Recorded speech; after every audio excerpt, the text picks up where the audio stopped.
We have some good news when it comes to Feisal Salum coming to Kaizer Chiefs, and we're going to talk about that. We're going to talk about what are the news that we're talking about, what it brings to Kaizer Chiefs, and the other thing that I think a lot of people are missing about this player coming to Kaizer Chiefs.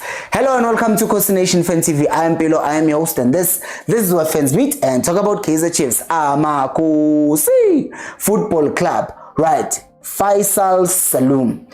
What is the thing that is good about it? Because some people just want to hear the good news. Okay, the good news is the person where Azam, according to Ski Times, they say they have an inside source, and their inside source is saying that we already know that Feisal Salum's contract ends July 2026, right? So that means he has 18 months remaining on his contract, which means the money that would spend on him is no longer that much, because the season ends and all of a sudden he's left with a year, and now the team is under pressure, because if he doesn't sign an extension, then basically he might leave the team for free the following season. So when a fair good opportunity to sign him.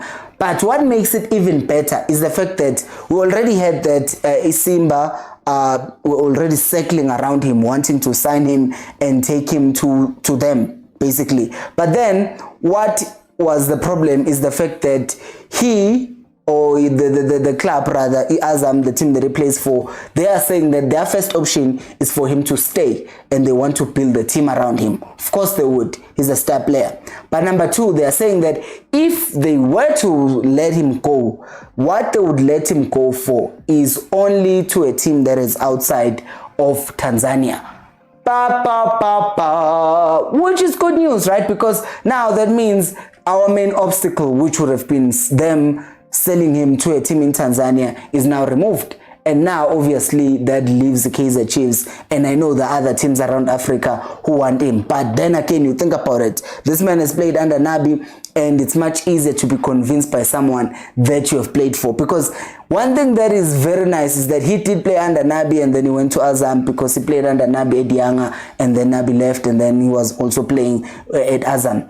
But now let's talk about him. What does he actually bring to the Chiefs if it was to happen that we sign him? Well, number one, as I said, he played under Nabi, understands the system. There won't be like time of, oh, he's adapting, give him time. Maybe might need time, but it's not gonna be that thing of, oh, it's gonna take years for him to understand the system. But I think the other thing that is important is the profile of a player that he is. I wanna show you something. Want me to show you something? Let me show you this. Look at this. That is the season heat map of Feisal Salum so far for Azam. Do you see where he plays? As a central midfielder, he's there on the left, he's there on the right, he's there centrally, basically everywhere in that midfield. And we know that he's not just running around there, because already so far this season, 4 goals, 9 assists, 13 goal contributions so far this season. That is huge, right? But also, he's a central midfielder. He does play as an attacking midfielder as well, but he's a central midfielder. Now, we need to make a distinction between the three. There's a defensive midfielder, like Umtetwa. He's just a defensive midfielder, the guy who defends. No creativity that much, nothing that way. Then you have a player like Umart. I know a lot of people say he's a defensive midfielder, but he's not, because he's more of a central midfielder, a box-to-box, if you like. You have Umteto who's like 6'6", you have Umart who's more of an 8 because he goes box-to-box, and then you have Umtusha Balala who's a 10, you have Umshin who's a 10. Those are the creative ones who we want goals from. Now, we obviously know that Umart is very good in the box, and it is a box to box. He goes to his own box, he goes to the other box. Mart is very good in going to our box, defending our box. Mart is also very good in pressing closer to that other box. But when it comes to keeping the ball, making the team play, so far that strength of his has not been shown. That becomes problematic. And if you look at Umtusha Balala, he's also a creative force. He's not necessarily the one who's going to make the team play, keep the ball around. I'm not talking about here creating chances. I'm just talking about keeping the ball. Mtu is not good at that. I said this yesterday. He wants to create. That's the thing that he's good at. But if you have a player like Feisal Salum, very comfortable on the ball, and is comfortable in going either side to either overload the left side, overload the right side, in making sure that we play the ball, and then we can give the ball to Abum Shabalala, and then they can do their thing. Because if you watch our game against who did we play last? The Chippa United game, you saw that towards the end of the game, we're just losing the ball cheaply. You watch a team like Arsenal, you watch a team, in fact, even Chelsea, when Jorginho was still with them, what he did so well is being able to keep the ball. You look at Abadlala,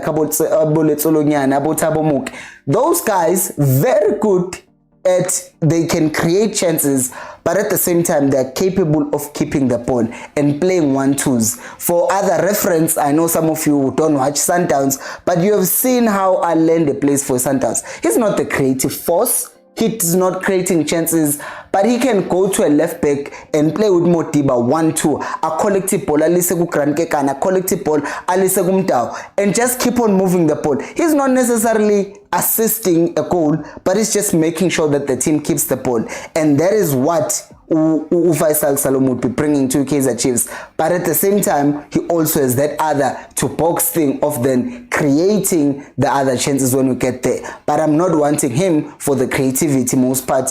I want him for the fact that he can help us keep the ball in midfield and be able to kind of hurt other teams going forward. Now, let's also talk about the other thing that we need to look at. The fact that if you were to come to Kaizer Chiefs, how would it fit to the squad? And most importantly, what would be some tactical changes the Chiefs would have to make? Number one, he brings the depth. He's going to be a starter. Let's start there. He's going to start, obviously, if you are to come to Chiefs. But also, the importance of his is that some player roles might change, like Umar, because he is more comfortable on the ball compared to Mtet, but he's not as good maybe defensively as Umtet.